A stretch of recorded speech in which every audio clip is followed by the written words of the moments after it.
Okay, so now we're going to print our first label. So using the sample label, we've already installed the printer driver using the OKI Pro 10 series PS driver. So the PS driver does give it a better quality. When measuring the labels, these labels are 100mm across, 60mm long.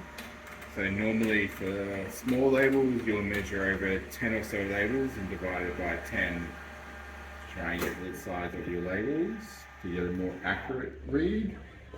So as the printer loads up, we will finish installing. So there we are, ready to print. And the printer driver comes up.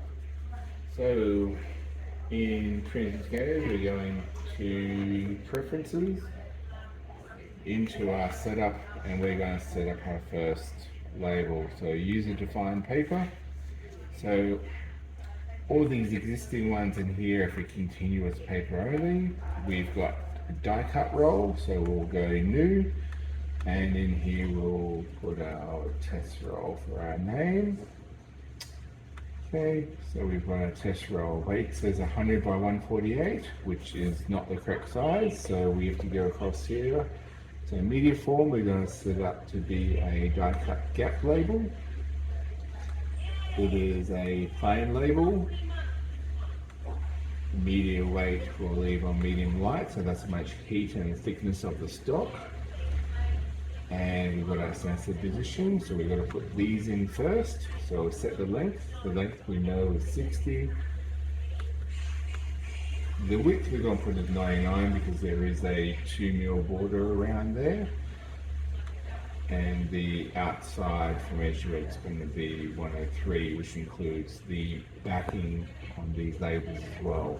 They're 100 and 1.5 either edge. And then there is a 4mm gap on these labels. So we've already measured these labels with the ruler, and there is a 4mm gap between each one. So we'll update these settings here. And you will have a note here. So anything under the 101.6 for gap or 105 for black mark, it will print multiple labels. So yeah, so because it's only 60 long and not 101, it will print 2 labels minimum to get through the fuse and get through the machine. And now we have this set up, the first thing we have to do is a sensor adjustment.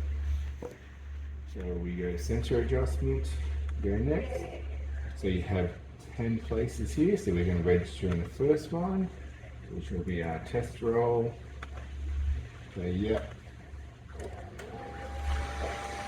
and we'll do a sensor adjustment. So the sensor adjustment, we'll go through and measure the light.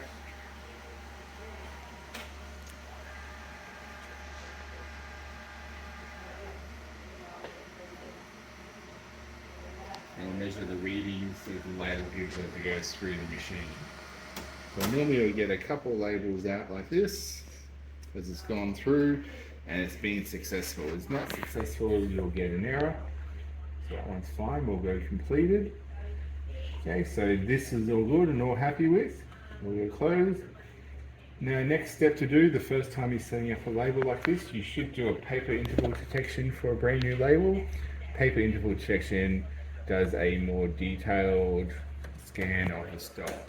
So because we've put our stock in and we've set the size, the screen will make sure that you have the correct label stock loaded in the machine that matches these settings, which we'll do.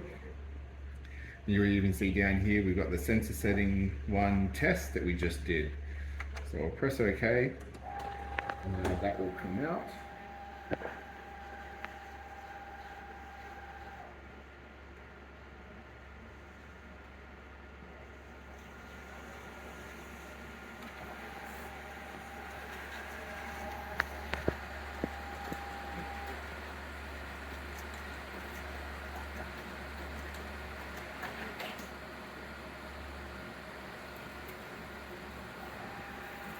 Okay, so I'll give about a meter or so of stock. It's recommended to do the detailed calibration, especially if you get accurate prints. So now we've got everything set up. We will do a first test print.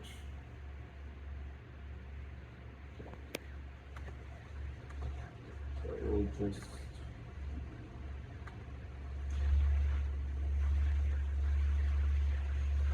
quickly do a two-coated up here.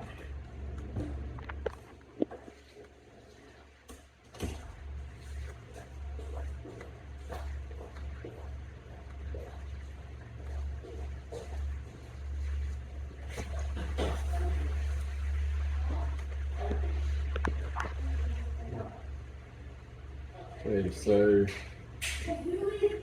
all the settings and everything in here are what we have set up before, so that's all fine. We know that works. We've done our calibrations.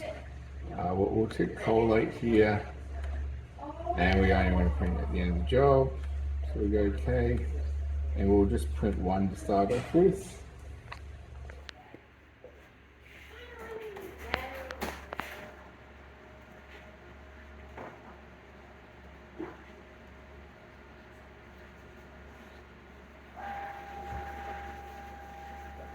So even though we're printing one, we will get two that comes out, one printed and one blank, and that's because of the minimum length that will go through. So the minimum length that will go through is the 106. So we'll see we've got our one printed and our one blank. But if we go through and we'll print two, so this time we're printing two.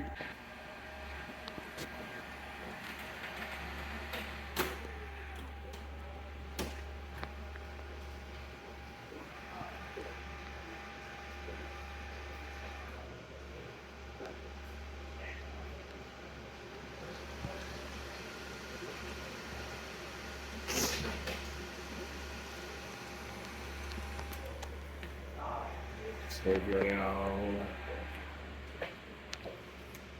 two there.